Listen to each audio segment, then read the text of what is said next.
Bonjour à tous, aujourd'hui on se retrouve pour une nouvelle vidéo, donc maintenant on va entamer l'arc sur le CSS. Donc CSS qui veut dire Cascading Style Sheets, donc qui permet de contrôler l'apparence ainsi que la mise en forme des éléments d'une page web.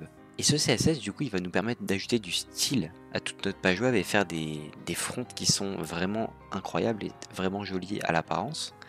Et le CSS permet aussi de séparer la structure HTML de la présentation qui est représentée par le CSS. Donc déjà, comment ajouter du CSS à notre page HTML? Donc il y a trois manières. La première, c'est en utilisant un attribut style et ça s'appelle la méthode inline. Mais c'est la méthode qu'on n'utilise jamais parce que c'est pas propre, on ne sépare pas le HTML du CSS. Ici, on mélange les deux et sur des gros projets, c'est immaintenable. Et surtout qu'on perd cette, on verra plus tard, mais on a par exemple, on utilise des classes pour utiliser du style et ici, on ne pourra pas utiliser de classe actuellement dans cela. Donc c'est très mauvais. Ensuite, on a du coup deux méthodes avec des balises. Donc on a la balise style qui va se mettre dans le head et qui va contenir ici notre style. Donc on verra, on expliquera cette syntaxe juste après. Et aussi on a la balise link. Donc là on va lui mettre l'attribut rel en lui disant que ça va être une feuille CSS, donc avec une valeur style sheet. Et dans le href, on va lui mettre le chemin vers notre fiche CSS ici qui est style.css. Donc on retrouve nos exemples directement dans le code. Donc ici on a notre link, ici on a notre balise et ici on a notre inline. Il faut savoir que toutes les méthodes peuvent être mélangées, on peut ajouter autant de feuilles CSS qu'on veut à une page HTML. On peut la ajouter plusieurs fois si on veut, mais la meilleure méthode à faire de toute façon, c'est de ne pas utiliser style, c'est de ne pas utiliser le inline, c'est de simplement importer une ou toutes nos feuilles CSS et de mettre tout le CSS séparé du HTML. Comme ça on a vraiment ici dans le HTML que la structure et ici que le style. Et c'est de toute façon comme ça que tous les gros projets se font. Donc maintenant voyons la syntaxe du CSS. Donc déjà on a le sélecteur ici qui est représenté par la balise P paragraphe. Et en fait on a dans cette balise P on va déclarer un bloc de propriétés et de valeurs qui sont dans ces accolades. Dans ces accolades du coup on retrouve une propriété qui est background avec sa valeur black et une deuxième propriété color avec sa valeur red. Donc on a la propriété, donc son nom. Ensuite on a deux points pour séparer la propriété de la valeur. Et à la fin de la valeur, à la fin de la ligne, on met un point virgule et on met un espace. On pourrait tout mettre en une ligne ici, mais pour des raisons de lisibilité, on met tout le temps une propriété sur une seule ligne. Pareil pour chaque accolade avec la déclaration. Et ici, on a du coup un espace pour séparer les deux propriétés. Et on peut bien sûr déclarer une propriété sur P, et ensuite en redéclarer une autre, même si c'est la même. Et du coup, on verra juste après l'effet cascade, ça nous crée un effet cascade ici. Et donc le bloc du sélecteur peut contenir une infinité de propriétés CSS. Ici, je peux en mettre, j'en ai mis deux, ici une, et je peux en mettre 100 si je veux. Tant qu'il y a 100 propriétés CSS qui existent, on peut en mettre 100. Même si on peut copier-coller, par exemple, la valeur color à l'infini, et ça sera que la dernière qui sera prise en compte. Donc on va le voir ici directement dans style.css. Il faut savoir que c'est la même chose. Entre les balises style ou dans la feuille CSS, c'est la même chose. Ici, il représente vraiment la même chose ces deux-là. Sauf que ici, on permet de séparer dans un fichier. Alors qu'ici, on va le mettre dans le CSS. Donc je vais prendre que cet exemple pour illustrer. Et du coup, on a ici notre balise P paragraphe avec son background. Donc background qui va lui dire ton fond, tu vas le mettre en noir. Et la couleur du texte, tu vas la mettre en rouge. Et ici, on lui redit la couleur du texte, tu vas la mettre en bleu. Donc si on ouvre Live Server, ici, on va voir qu'on va notre fond en noir parce qu'on l'a déclaré une fois. Et par contre, ici, on a un gros effet cascade qui se passe. Donc on va l'expliquer dans la slide juste après. Pourquoi les couleurs sont différentes.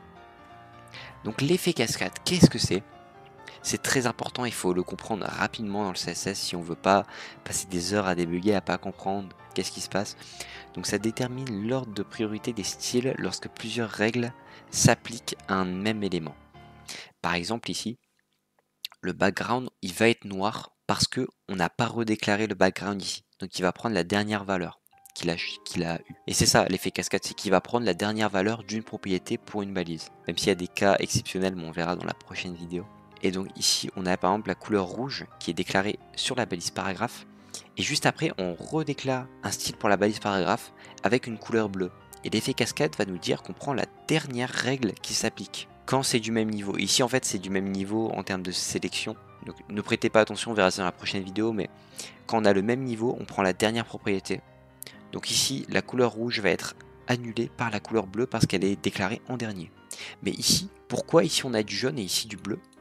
On va simplement du coup regarder tout ce qui se passe. Donc ici déjà, faut savoir que le HTML et le CSS est compris dans l'ordre de la page dans lequel on le lit.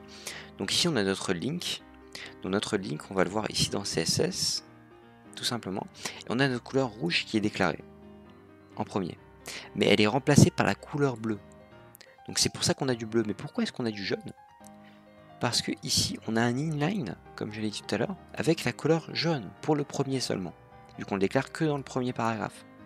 Cet attribut avec cette couleur. Donc on a le premier qui va rester bleu, avec la dernière valeur choisie.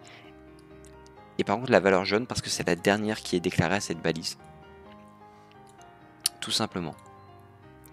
Et donc maintenant on va avoir aussi l'inspecteur parce que ça peut vraiment nous aider pour nous débugger. Donc ça nous permet de visualiser le CSS, de visualiser l'effet cascade aussi, qu'on voit ici avec les éléments par exemple. Ici dans couleur, on voit que c'est sur le premier paragraphe qu'on l'inspecte, on voit que c'est la jaune qui prend en place. On voit ici mon inline, la bleue qui était la seconde, la rouge qui était la troisième et la verte qui était la quatrième qui était dans cette balise style. On peut modifier en temps réel aussi les couleurs ici. Dans l'inspecteur, on va le faire juste après en termes d'exemple. Et ça nous permet aussi d'examiner les hiérarchies des éléments. Comme ça, ici, on peut voir que dans notre body, on a 2 paragraphes. Donc si ici, on ouvre avec Live Server qui est déjà fait, on peut soit faire clic droit et inspecter, ou clic droit Q, ou CTRL SHIFT I. Tout simplement. Donc le meilleur raccourci, c'est CTRL SHIFT I. Et ici, si on clique sur P, sur cette balise, on voit qu'elle est sélectionnée. Il faut savoir que j'utilise Firefox, que je conseille à utiliser, ou au pire utiliser Chrome, c'est la même chose. Et donc dans éléments ici, on voit vraiment que c'est la dernière propriété qui est prise en charge. Et si par exemple je double-clique sur Yellow et que je mets du pink, donc du rose, on voit ici qu'on a notre paragraphe qui est passé en rose.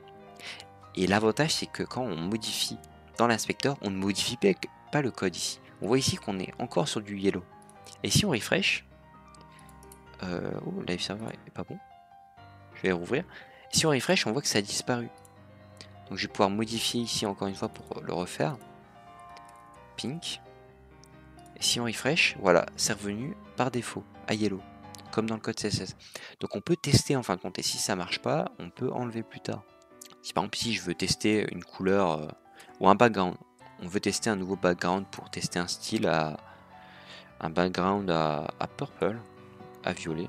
Hop, et puis voilà, on a pu tester. Et on peut refresh et enlever tous les styles qu'on venait d'ajouter. Donc l'inspecteur est très important pour voir aussi notamment l'effet cascade. Ici on voit encore le bleu l'emporte sur le rouge. Comme on l'a expliqué, le rouge qui est déclaré en premier, le bleu prend l'avantage parce qu'il est déclaré en dernier. Tout simplement. Et donc dans la prochaine vidéo, on va attaquer une vidéo très importante pour le CSS encore une fois. C'est les différents types de sélecteurs, les sélecteurs aussi avancés, donc avec les enfants et les descendants, ainsi que les propriétés de sélecteurs avec l'effet cascade. Donc on verra qu'il y a simplement des sélecteurs qui sont plus importants que d'autres et qui vont prendre l'avantage malgré qu'ils soient déclarés avant ou après certains. Vous retrouverez dans la description un lien GitHub vers ce petit code qu'on a utilisé avec cet exemple. Vous retrouverez aussi dans la description des liens utiles vers mon portfolio, mon email et mes réseaux sociaux, et ainsi que la musique qui a été utilisée. Et je vous dis à la prochaine vidéo. Au revoir.